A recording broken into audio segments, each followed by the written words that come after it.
Hi, our discussion today is on Brexit, and that of course is the British leaving the European Union or exiting the European Union. This video is from a variety of sources, and I have the sources listed at the end of the video.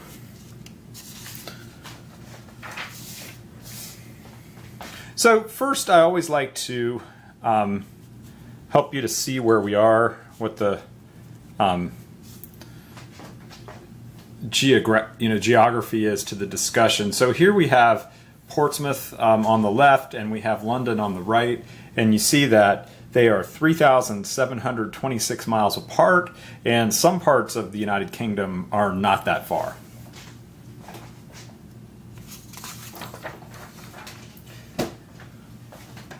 Well, we'll start looking at facts in just a minute, but first we have a map that shows the breakdown of how the Brexit vote went. So in the lower right corner, we have England, which is the largest of the countries that make up the United Kingdom. And here you see there was a big vote to exit the European Union. Also next to England, much smaller on the left, we have Wales. And Wales also voted to exit the European Union. But when you look at the northern parts, you see that Scotland in particular voted overwhelmingly, nearly 2-1, to stay in the European Union. And Northern Ireland voted 55 to 45 roughly to stay. In the end, we had 52% of residents of the United Kingdom or citizens of the United Kingdom voting to leave the European Union and 48% voting to stay.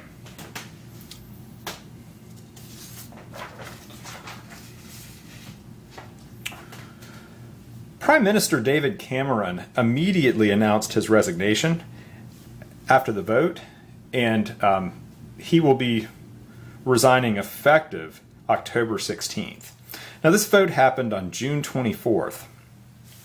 So whoever succeeds Mr. Cameron needs to invoke Article 50 of the EU's Lisbon Treaty to leave the European Union. Note that the Brexit vote was to leave the European Union.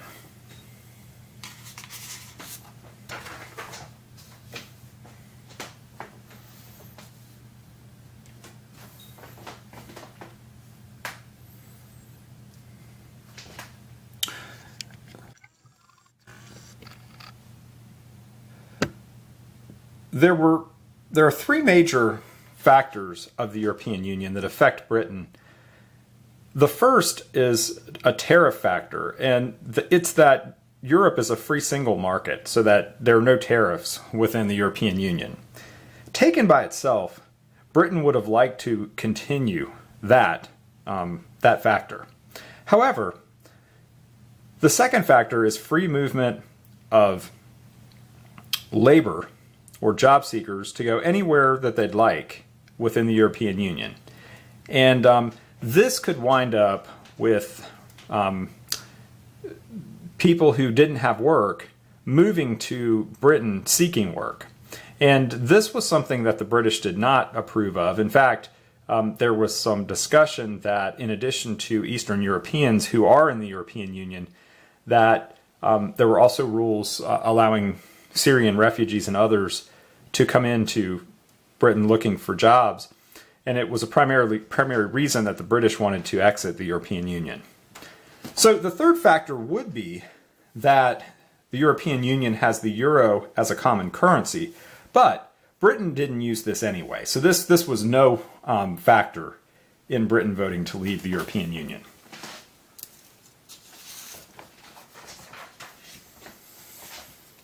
German Chancellor Angela Merkel is the primary or lead chancellor in the European Union just because Germany is the largest country and the largest economy. And she said Britain can't pick or choose. So they're sad, but now that Britain's voted to leave, they should leave the EU quickly.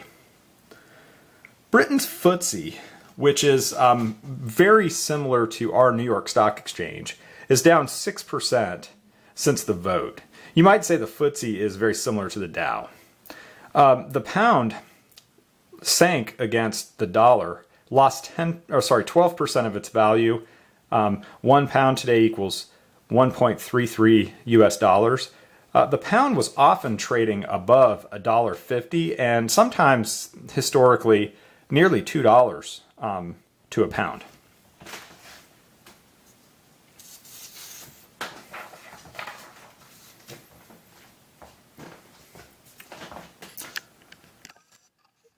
In last year's international economics class, we talked about how Scotland nearly voted to leave the United Kingdom last year. Had this Brexit vote not come up, there probably wouldn't have been another vote for quite a while on Scotland leaving. However, it's very likely that Scotland will now call another referendum because it wanted to stay in the European Union and wanted to stay by such an overwhelming margin.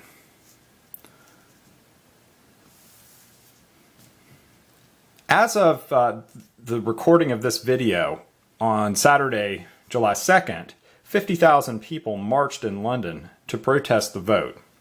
So they protested on July 2nd. The vote itself again was June 24th.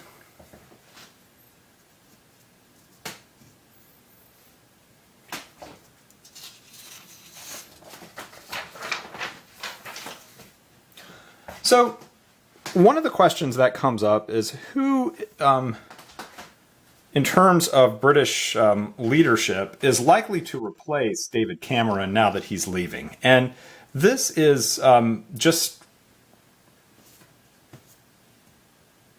scuttlebutt at this point, but some possible sources.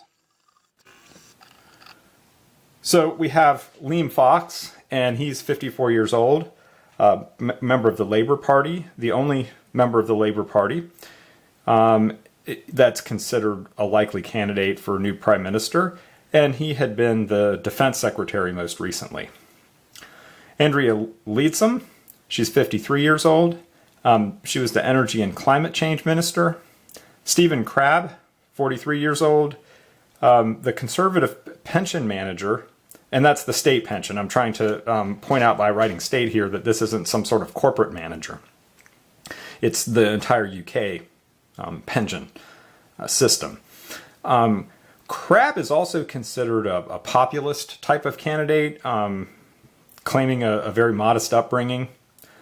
Michael Gove is 48 years old, conservative or member of the Conservative Party, and an education secretary.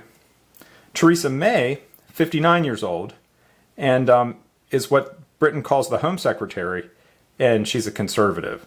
The Home Secretary, of course, is not a stay-at-home parent type. This is a cabinet or cabinet office in the United Kingdom.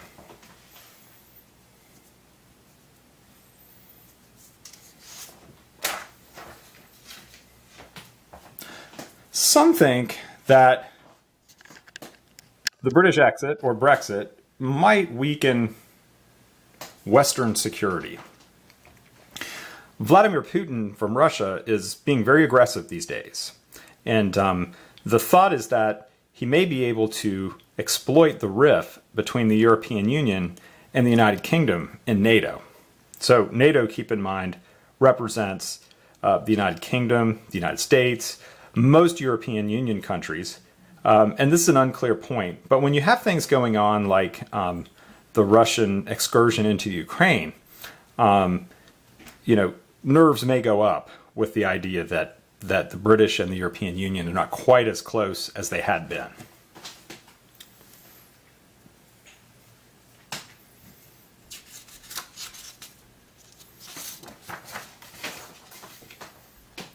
Okay, so that's the basic Brexit video. At this point, I'll give you a short amount of time with the sources.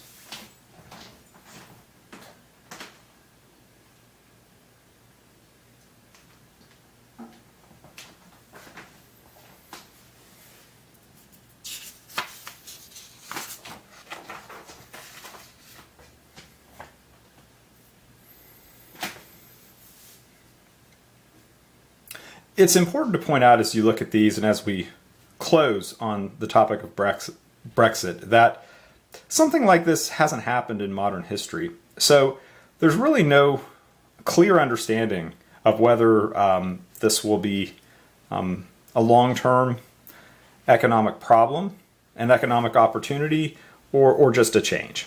Well, take care.